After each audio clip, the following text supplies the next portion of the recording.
आशुतोष मिश्रा जी, शुरुआत आपसे कर रहा हूं। क्या पार्टी के भीतर, कांग्रेस के भीतर कोई कंफ्यूजन है, या फिर पार्टी को ऐसा लग रहा है कि गलत फैसला हो गया, कहीं चुनाव में डैमेज ना हो जाए? इसमें कंफ्यूजन जो है ज्यादा भाजपा में दिख रहा है। अगर आप देखें तो चारों शंकराचार्यों ने भी प्राण प्रतिष्ठा में हिस्सा लेने से इनकार कर दिया है कि मंदिर अभी अधूरा है, इसमें प्राण प्रतिष्ठा होनी नहीं चाहिए।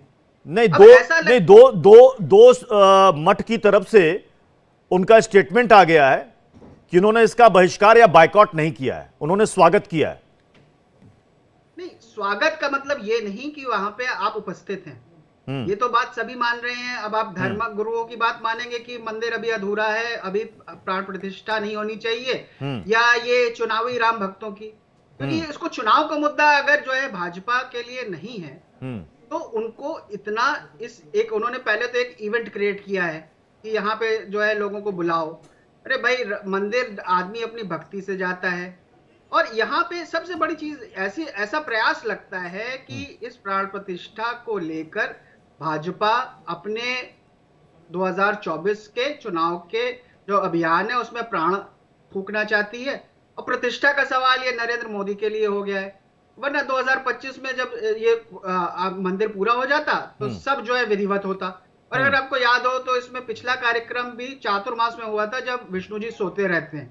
तो धर्म के हिसाब से अगर चीजें नहीं हो रही हैं, आप अपना विचार, राम क्या है? राम है कि सबको साथ लेके चले, और यहाँ पे ये एक अमर्यादित आक्रमण जो हो रहा है विपक्षी दलों पे, जिन्होंने एक आपने कार्यक्रम आयोजित किया है, अगर वो उस कार्यक्रम में नहीं आ रहे हैं तो आप उन पे अनाप शनाप अनर्गल बातें करने लगे। ये मर्यादा के विरुद्ध है, ये राम की मर्यादा नहीं है।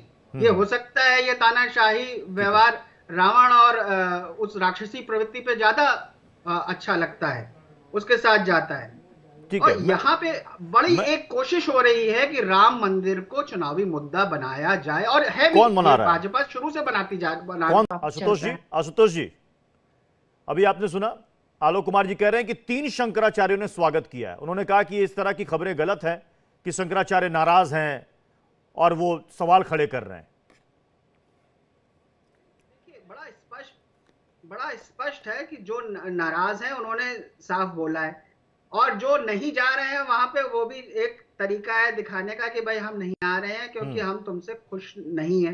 अब वो इस राजनीतिक विवाद से दूर रहना चाहते होंगे, क्योंकि ये अब एक बड़ा स्पष्ट हो गया है कि एक राजनीतिक इवेंट है, और ये धर्म अनुसार नहीं है, ये धर्मशास्त्र के अनुसार नहीं है। ये बता नहीं पा रहे हैं कि क्यों नहीं है, जबकि जो शंकराचार्य हैं जिन्होंने स्पष्ट करा कि धर्मशास्त्र के अनुसार नहीं है, उन्होंने बताया कि क्यों ऐसा हो रहा है। इनके पास इसका भी जवाब नहीं है कि 22 जनवरी की ऐसी क्या जल्दी थी कि अप्रैल में जो रामनवमी आ रही है उस पर आप इंतजार नहीं कर सकते थे। मैंने ये पहले भी सवाल उठाया था। क्यों? मतलब आप कह रहे हैं कि अगर रामनवमी की तिथि में, आप कह रहे हैं कि रामनवमी की तिथि में अगर ये प्राण प्रतिष्ठा होती तो कांग्रेस उसमें सम्मिलित होती, तब भी तो मंदिर पूरा नहीं होता। तब भी तो मंदिर पूरा नहीं होता। मंदिर को पूरा बनकर तैयार होने में 2025 का समय लगेगा।